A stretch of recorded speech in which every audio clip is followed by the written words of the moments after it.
Hello, scientists. My name is Karen. I've been teaching science in Seattle for the past 12 years, and really there's nothing I'd rather be doing.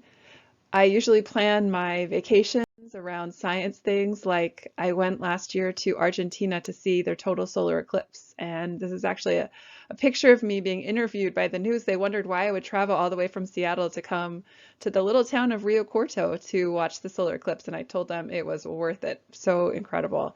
I also love to travel to the southwest area of the United States. I love the red rocks and find all of the rock formations there to be pretty incredible. This lesson is for grade 6. It's lesson 1 of the unit Oceans, Atmosphere, and Climate. So there's a couple of things you're going to need. One, it would be helpful if you had something to write on and with. I have just a pen and a notebook that I can write some notes on. So let me make sure I've got, oh yeah, lots of space. So let me get started with that. It's also really helpful if you have someone to talk to. If you have someone in your house that you can just have around so that when you need to think about some things, you have someone to just discuss your ideas with. Scientists always find it is so helpful to discuss things with other scientists as they're thinking about ideas.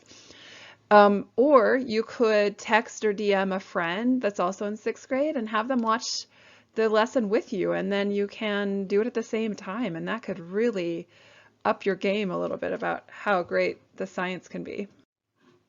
Okay, let's get started.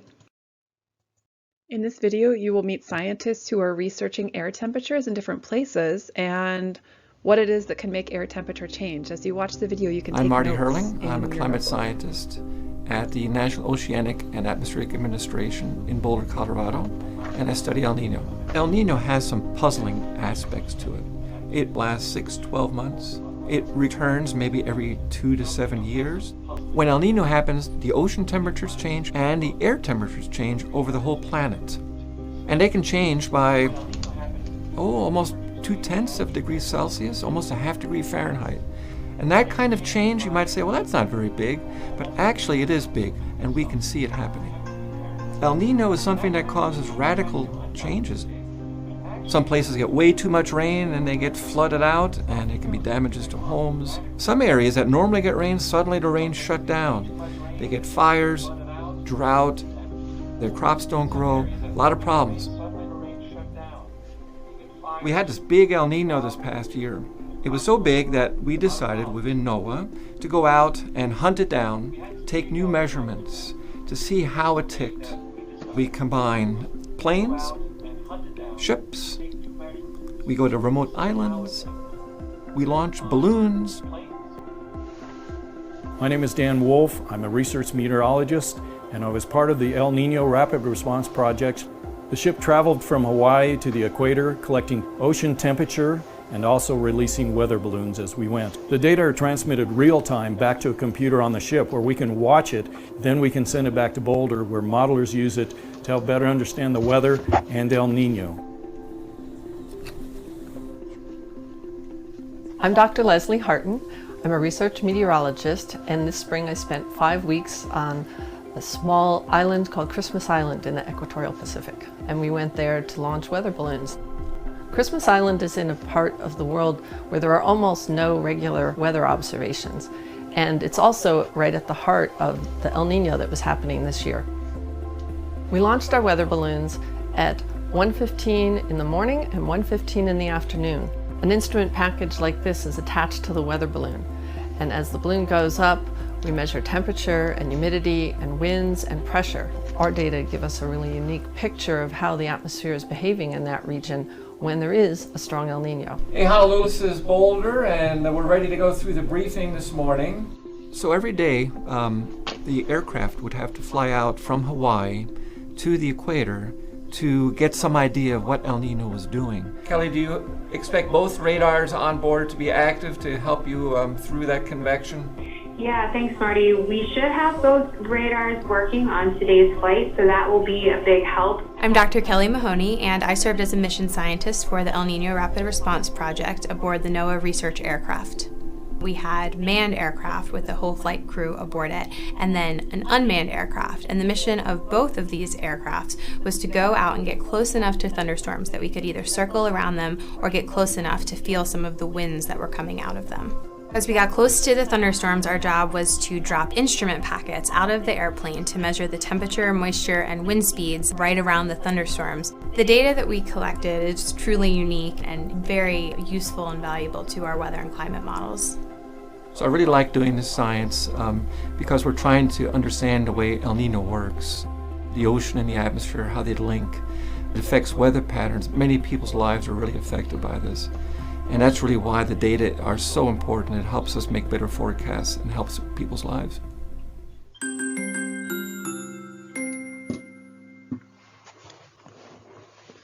So as I watched that video, I took a couple of notes. I'm sure you did too. Right now, if there's someone at your house or if you have a friend that you are texting, why don't you take a moment to share some of the things that you noticed in the video, or some things that you might have wondered about, or some things that you saw. While you're doing that, I'm going to look over my notes and then share a few with you in a moment.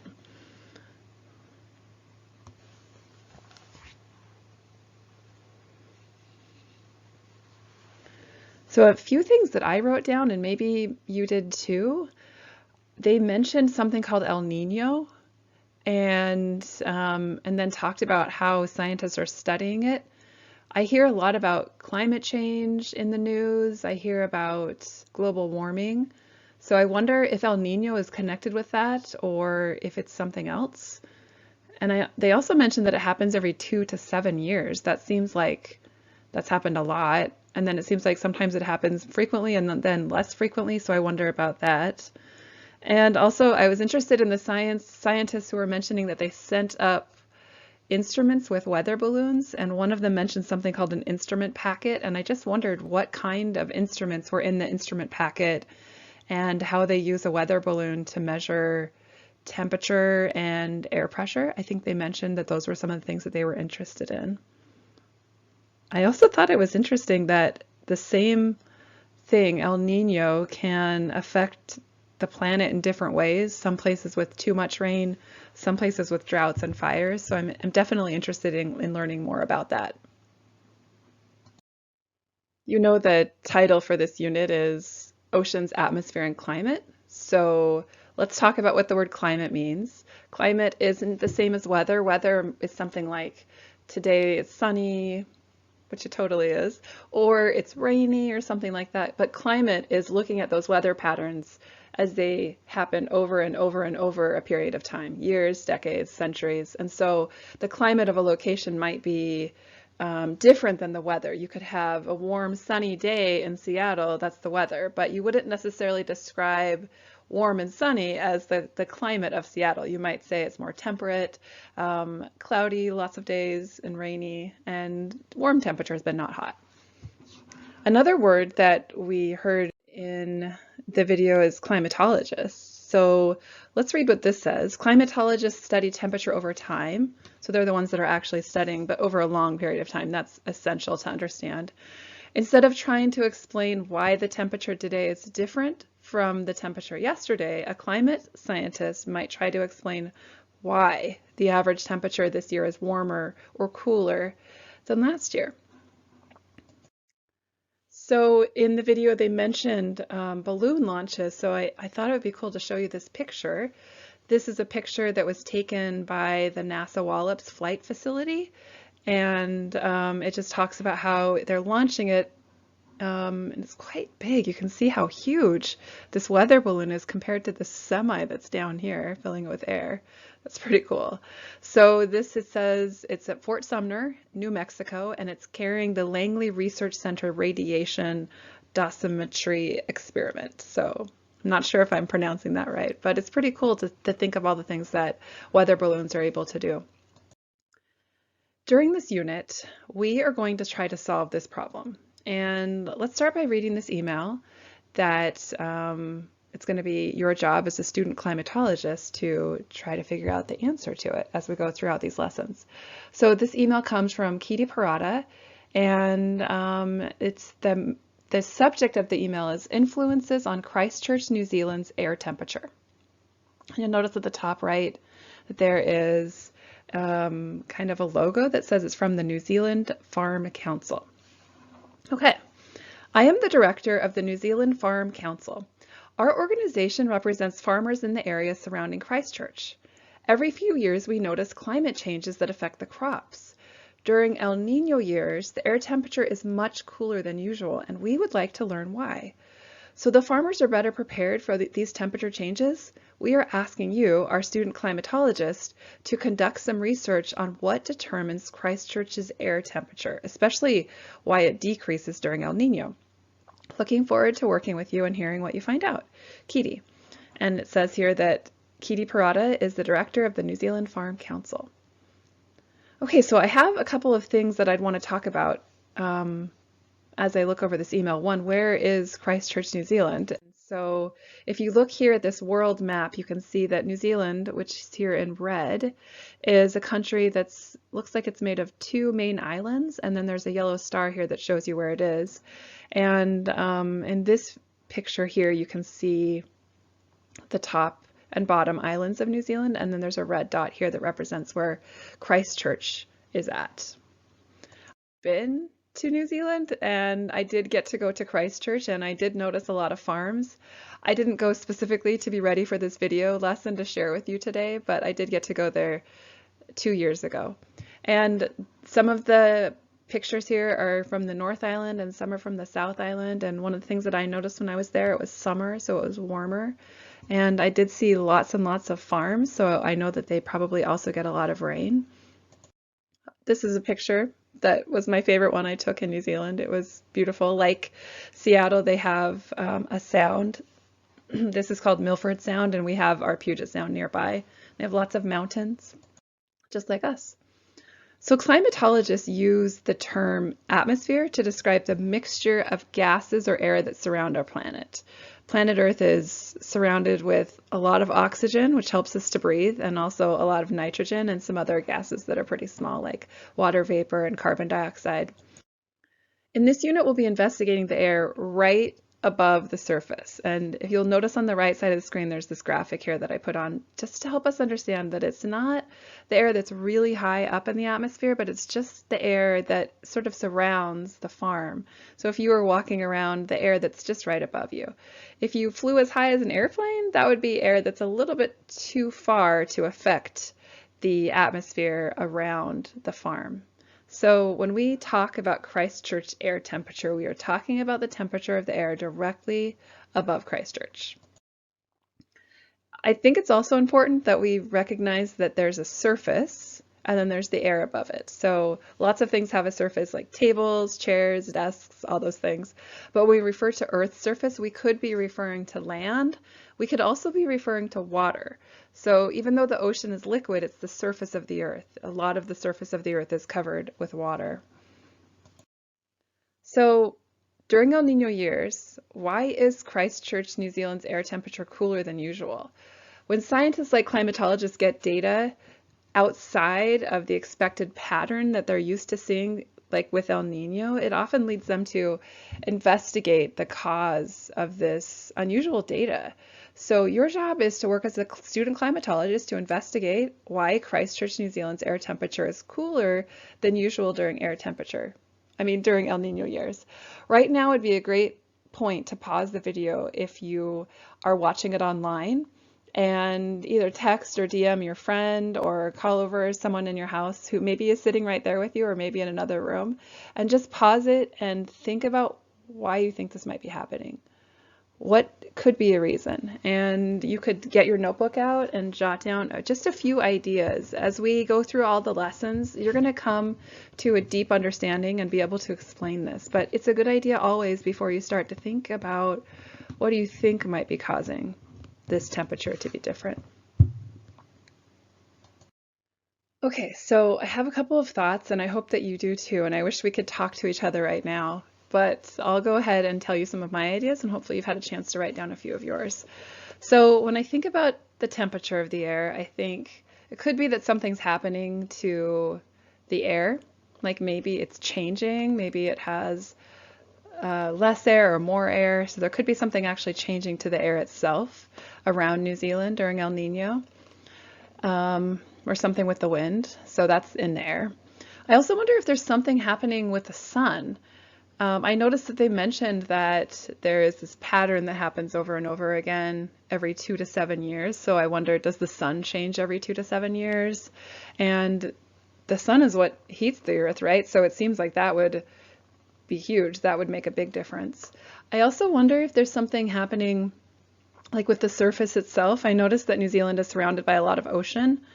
And so maybe something's happening with the ocean surface, like a change in temperature, maybe a change in the way that the ocean is made of, or how it moves around, or the surface of the land itself. In the pictures I showed you of New Zealand, one of the things I noticed when I was there was there were a lot of mountains. So maybe the surface of the earth is changing. Maybe the mountains are changing shape, like because of volcanoes or something to do with the land itself. So it could be any of those ideas.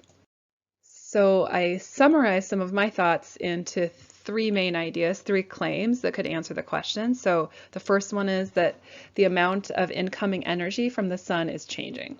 And you'll remember from a last unit that energy is one of the words that we studied in the thermal energy unit and some other units. My second idea is maybe something about the Earth's surface is changing, either the land or the water. And then the last one is something about the air is changing. And so those are 3 ideas about what could be causing this to happen. Okay, so this is a screenshot of the sim that we get to use during the Ocean's Atmosphere and Climate unit. And there's a lot of cool things to explore. So if you have access to a computer or a tablet or even a phone where you can get onto Amplify and go to the sim, then I would encourage you to explore that after I'm done giving a couple of directions. And if you're watching this video and you don't really have a computer or tablet handy, it's okay, because I'm going to explore it, and you can watch a video of me showing you all the cool features and the things that we can discover. So the question that we're going to be looking at is, since Christchurch, New Zealand's temperature changes during El Nino years, we first need to figure out what can cause temperature to change at all. So we're going to use the sim just to determine how to change the air temperature. Like, how can we get the temperature to change, either to go up or down? So to get to the sim, you would go to your Amplify account the way that you would normally get there at school or at home. And remember to open up the menu in the top left corner and scroll down until you see the sim that's called Oceans, Atmosphere, and Climate, and then go ahead and click on that and open it up. I'm going to go ahead and do that myself so that I can show you a little bit of the things that you can discover. And you can do that. Come back to this video when you're done.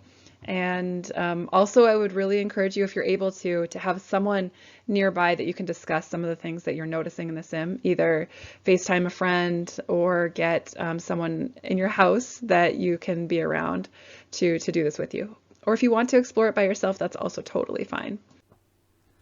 Okay, so from Amplify, from the page, go ahead and open up the menu. I like to call it the hamburger menu because it looks like a bun and a middle filling and a bottom bun, but you can call it the global navigation menu, as I think what it's called. Okay, so here we are, Oceans, Atmosphere, and Climate, and then we just have to wait for it to load. Hopefully it loads quickly, but during the time that it's loading, oh, it's already done. I was going to tell you that you could write down some of the things that you want to check out. So as I'm looking at this, I can see a couple of things. One, there's a menu in the sim itself, and it has 4 different modes. There's the current map, the wind map, the energy test, and the surface test. And what I'm trying to explore right now is just how can you get the temperature to change, the air temperature to change. I noticed that there's something here called temperature view. You can have none, or you could have air. Oh, that's interesting. That makes some bars show up in some different colors. When I look at this temperature menu at the top, I can see the different temperatures, and it looks like the equator is red, which makes it seem like it's warmer than the top or the bottom of the screen. I also noticed that over here there's like numbers like 0 degrees, 30 degrees north, 60 degrees north, 90 degrees north, and then the other way, but south, 30 south, 90 south down here. And then there's also some across the bottom that seem to be numbers with west and east. So I can also see there's a prompt up here saying click play to start. So I'm going to go ahead and do that. Oh, this is weird. It looks like things are kind of getting strange, a little pixely. I'm curious to know what it looks like with the nun. Oh, wow. Okay.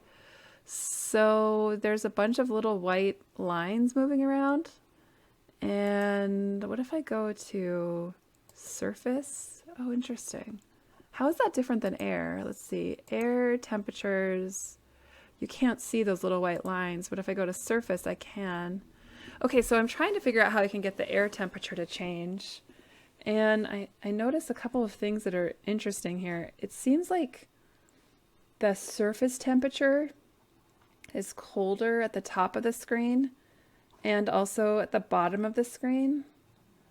I also noticed that in the map, these shapes here, D, A, B, C, seem to be, the white lines don't seem to be moving on those, which makes me think that that's land, and the other part is actually water, is liquid water. And down here, it looks like there's land here and here at the top. I think it's interesting that the land here seems so much colder than the water that's just next to it. I would have expected this is the North Pole. I would have expected that to be the same temperature in the water and the land, but the water seems a little warmer. I'm going to go to none, and when I click on none, I can't see the temperatures, but I think for us, leaving the surface temperature is better because it helps us to see how the temperature is different places in different parts of the world. This doesn't quite look like planet Earth. Planet Earth doesn't have continents that look like these 4 shapes, but with models, lots of times scientists use models to show how something can behave.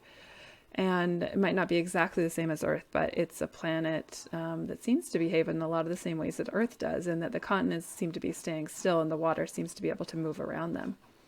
I'm going to click on air, and I notice that this is definitely different than when we started. When we started there, this line here on the equator was all red and it was the same temperature. And when I look at it now, I can see that there seems to be a few different places that are actually getting further away from that initial red. There's some darker red that seems to be piling up here next to continent A.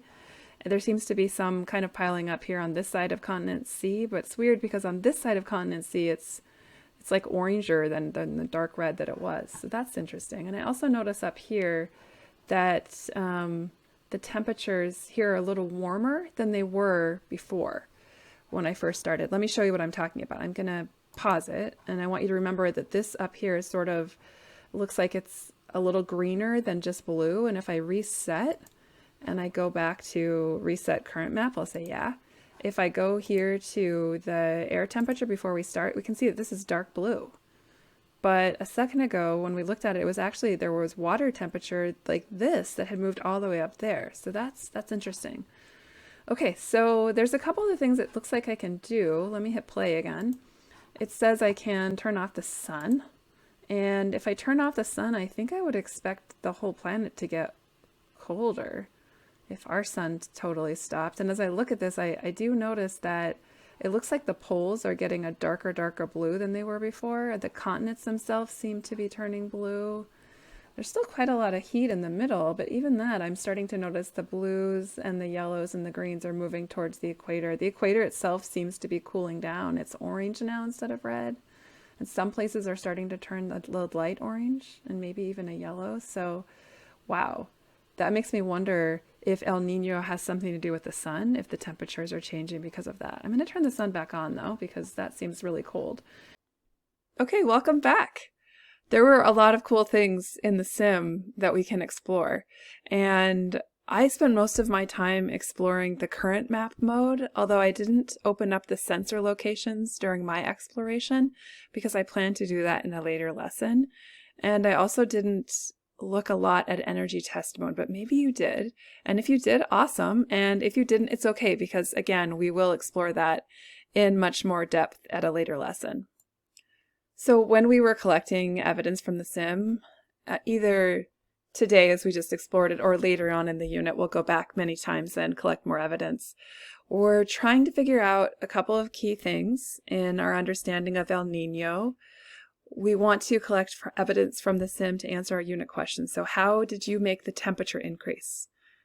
How did you make the temperature decrease? Where does the energy in the air and the water come from? So there's a couple of vocabulary words that would be review for most of you watching this video. One of them is energy, which is the ability to make things move or change. And the other one is temperature, which is a measure of how hot or cold something is. So I'm going to ask you to come back to these three questions and pull out your notebook. I've got mine right here, and a pen, and I want you to write down the answers to these three questions. How did you make the temperature increase? And I have an idea of what my answer will be, but I want to hear your answers. And so write those down, and then hopefully we'll have an opportunity to discuss that later on in another lesson. But make sure you answer all three questions. I think you should pause the video right here if you need to, or you can use a printout notebook if you got one of those. If you could get one from your science teacher, or you can go to your science teacher's Schoology page to answer some of these questions there. Okay, this has been great. Thanks so much.